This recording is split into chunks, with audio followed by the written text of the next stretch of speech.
I have decided to become the smartest person on this planet. Now, how do I plan on doing that? By going to school? Absolutely not! By reading books? Psh, that's for nerds! No, I will ascend to the smartest being on this planet by playing Leapster. Leapfrog introduces the Leapster LMAX learning game system. During the time of the Nintendo DS and PSP, the black sheep and unsung hero of handheld gaming was the Leapster. The Leapster handheld educational system was an educational handheld console. I gotta proofread these scripts. I remember seeing the commercials on TV a lot and thinking to myself, oh, is that what drugs are? Seriously, what were these people on when they were making these commercials? Now, I personally didn't play Leapster growing up, considering I was like 10 or 11 by the time it came out. But, what's better than playing it as a kid? Playing it as an adult! Gosh, I need some hobbies. Alright, so we're gonna play a handful of games today. There were apparently 63 titles released on this thing, and I can't imagine they're all too different from one another. So we'll just check out the ones I managed to get my hands on. This thing is pretty advanced, man. I mean, it's got a stylus! Even the PSP didn't have that. You should be ashamed. First game we're gonna check out is... Foster's Home for Imaginary Friends. Hey man, I appreciate it, but I got this. So in this game, Frankie is being lazy because Mr. Harriman is giving her too much work. So she seduces Mac and Blue so they can do chores for her. And since both Mac and Blue are thirsty for Frankie, it works! You're the greatest. Mwah. You know, I never liked this little storyline. Frankie said so. Nuh-uh. Frankie said I'm the greatest. Stop it! You're a child and you're not even real. Stop trying to smash. So our first chore / mini game is cleaning the staircase rails. Oh nice, I love Tony Hawk. Blue slides down while the narrator tells us to spell a word. We do this by jumping and ducking incorrect letters to instead get the right ones. And do a McTwist. It's pretty alright to be honest, despite running at like 3 frames a second. So we finish that chore and kill Mr. Harriman while Frankie and Mac laugh. That's not funny, come on, he's dead! Now it's time to help Eduardo. I bet if I jumped on the bed, I could grab all the letter blocks. Yeah, that's probably a good idea. Let's teach kids to jump on the bed. And while we're at it, cookies for dinner! That's not a bad idea. So again, it's another spelling game. The narrator tells you to spell a word and you try not to puke at this game's lack of frames while collecting letters. I'm behind. It's so bad. And Eduardo and Blue are just sitting there staring. Like, you could help, you know, or do something else. Anything but sit there and judge me. Fine, now get the stupid horsey! Thank you, brother. And the day is saved by the best character in the show. Cheese's stupidity frightens me with how relatable he is. Anyway, it's another spelling game. I quit. I will give the game credit though. The voice acting is pretty spot on, and if I were like 4, I'd probably love this. But I'm not, so let's move on to something more adult.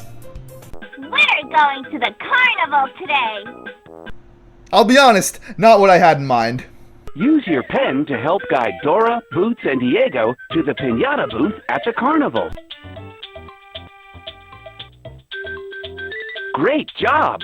This game seriously, with a straight look on its face, told me to draw a straight line. Multiple times! Hola! Thanks, Dora. So in this game, a tiny Latina encounters a big car. Dora wants to find a piñata, and this giant chicken is going to help us. It's an El Pollo Loco. First up is a spelling minigame, because of course it is! These letters are coming towards you, and you gotta spell out the word the narrator says before they reach you. So this one's at least timed, and will give the kids their first exposures to anxiety. So that's great! Get right up to play the bottle game! Bark, bark! Bark, bark, what is this? Up next is, another spelling game.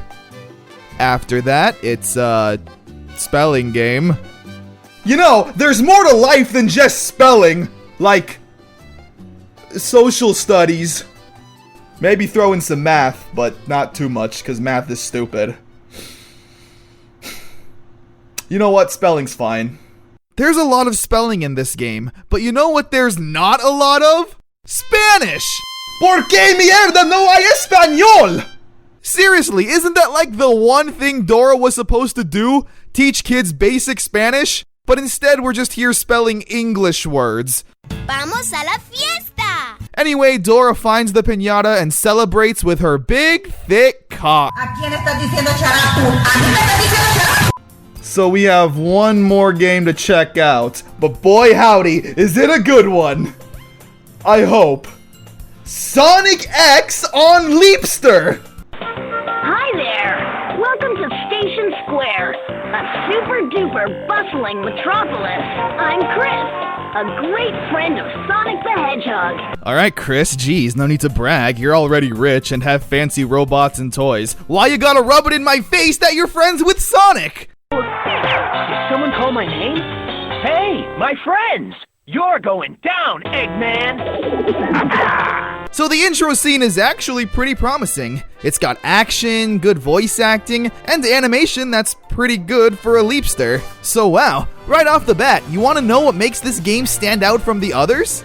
Well, it's actually a game! Crazy concept, I know! The game is a side-scrolling platformer, just like actual Sonic games. However, obviously toned down like crazy to make it more accessible for little babies. And waffles. Sonic never really runs. He has his power walking animation that usually happens right before he starts running fast, so it's kinda jarring sometimes to hold right and see Sonic do this, but never actually pick up any momentum. Just like every other Leapster game, you'll have this narrator telling you to find numbers. Find the number 27. 27. Awesome! They're randomly spread throughout the level, so it's pretty much just a big game of hide and seek. You can grind, jump kinda, run. It's kinda like Sonic. Is it me though, or does this music give off some serious Hotel Mario vibes?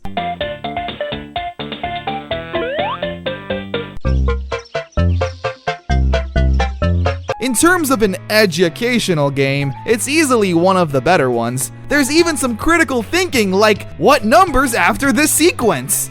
I see your tricks, number 4, and I will not fall for them! This game is also long.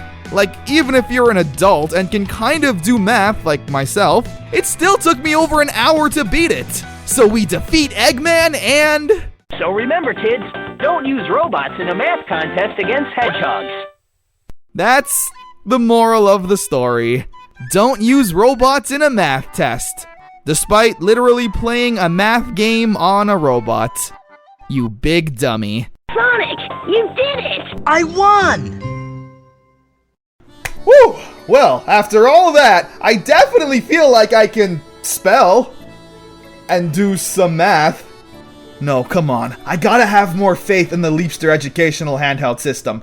I feel like the smartest man alive, and I'm challenging you to challenge my smartness. Seriously, call this number, 1-800-69-69-69, and ask me anything you want. We're getting a caller right now.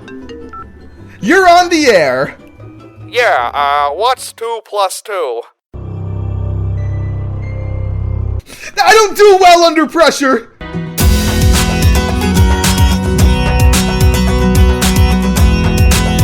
Is it 6? No, How about 9? not even close. It's gotta be 420. Close enough.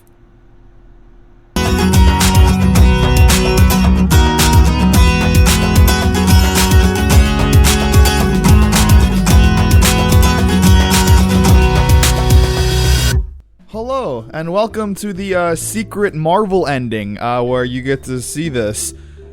I'll be honest, this is only here because I needed to get the video to 10 minutes, because YouTube makes me do that. So congratulations if you made it this far, and type in "I like chocolate milk" to let me know you've gone this far in the comments below. I'm also gonna make me do some cartoon videos, review Foster's or something. I don't know, this is just a little podcast at this point. Podcast over. Thanks for listening.